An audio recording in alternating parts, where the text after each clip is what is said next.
జై తెలంగాణ అందరికీ నమస్కారం.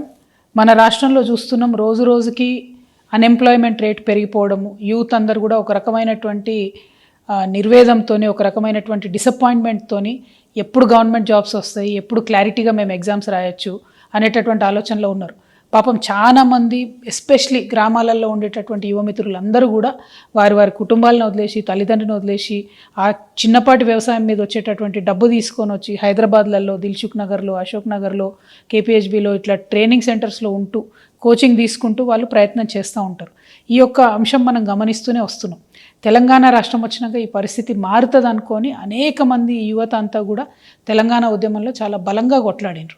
తెలంగాణ రాష్ట్రం వచ్చినాక ఏమైంది, చిన్న చిన్నపాటి ఎగ్జామ్స్ మనం వేసినాం తప్పితే మెయిన్ ఎగ్జామ్స్ కానీ లేకపోతే ఒక పద్ధతి ప్రకారం, ఒక క్రమ పద్ధతిలో ఇగో ఈ మంత్లో ఈ ఎగ్జామ్ ఉంటుంది, ఈ మంత్లో ఈ ఎగ్జామ్ ఉంటుంది, ఈ తర్వాత దీనికి ప్రిపేర్ కావచ్చు, లేకపోతే ఒకటే విద్యార్థి 3-4 పరీక్షలు రాసేటటువంటి కేపబిలిటీ ఉన్న వాళ్ళకు కూడా వాళ్ళకి అట్లా అవకాశం ఇవ్వలే. మనం ఒక్కొక్క రోజు 2 ఎగ్జాములు పెట్టడం, ప్రతిదాన్ని మేము మార్చే ప్రయత్నం చేయడం, ఇట్లా చాలా జరిగినాయి.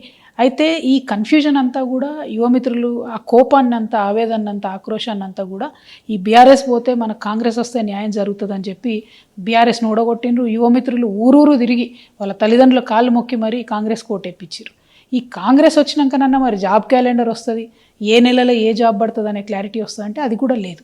అయితే ఇక్కడ దారుణం ఏం జరిగిందంటే, బీఆర్ఎస్ ప్రభుత్వం ఉన్నప్పుడు స్టేట్ లెవెల్ పోస్టులలో కూడా ఏవైతే ఇంజనీర్ల పోస్టులు ఉంటాయో, సపరేట్గా ఎగ్జామ్ రాసి వాటికి క్వాలిఫై అయ్యాల్సిన పోస్టులు ఉంటాయో అట్లాంటి పోస్టులు కూడా జెన్కోలో మన బోయిన్పల్లి సరిత లాంటి వాళ్ళ కేసులో ప్లస్ ఇంకో 5-6 కేసులో మనం చూసినాం.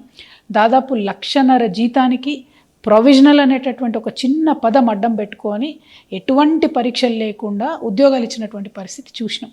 అప్పుడు జరిగినటువంటి అన్యాయాన్ని తెలుసుకొని అందరం కూడా బాధపడ్డాం. ఆ తర్వాత జిల్లా స్థాయిలో కూడా ఆనాడు కూడా నిర్మల్లో అనేకమైనటువంటి అకృత్యాలు బయటకు వచ్చినాయి. ఆ పోస్టులన్నీ కూడా అమ్ముకున్నారు.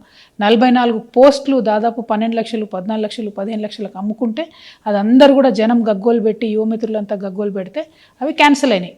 ఇప్పటికి కూడా పాపం అప్పుడెప్పుడో చేరినటువంటి వాళ్ళు, కాంట్రాక్ట్ పద్ధతిలో చేరినటువంటి వాళ్ళు నిర్మల్లో ఇంకా కొనసాగుతున్నారు. వాళ్ళే డబ్బులు ఇచ్చి ఉన్నారు, కానీ ఎటువంటి న్యాయం కూడా జరగలేదు. ఎందుకంటే అప్పుడు బీఆర్ఎస్లో ఉండి అన్యాయం చేసిన పెద్ద నాయకులంతా ఇప్పుడు కాంగ్రెస్లో వచ్చి చేరిండ్రు. సో ఈ పాలిటిక్స్ని దయచేసి యూత్ గమనించాలి.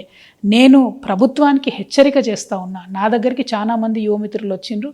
వారు భయపడుతున్నది ఏంటంటే, ఎట్లా అయితే బీఆర్ఎస్ గవర్నమెంట్లో రాష్ట్ర స్థాయి పోస్టులలో, జిల్లా స్థాయి పోస్టులలో అన్యాయం జరిగిందో, అది ట్రాన్స్కో కావచ్చు, జెన్కో కావచ్చు, ఇరిగేషన్ కావచ్చు, రెవెన్యూ కావచ్చు, అదేవిధంగా మున్సిపల్ కావచ్చు, ముఖ్యంగా మన ముఖ్యమంత్రి గారి శాఖ కావచ్చు, అన్ని జిల్లాలలో కూడా ఇప్పుడు కొన్ని పోస్టులు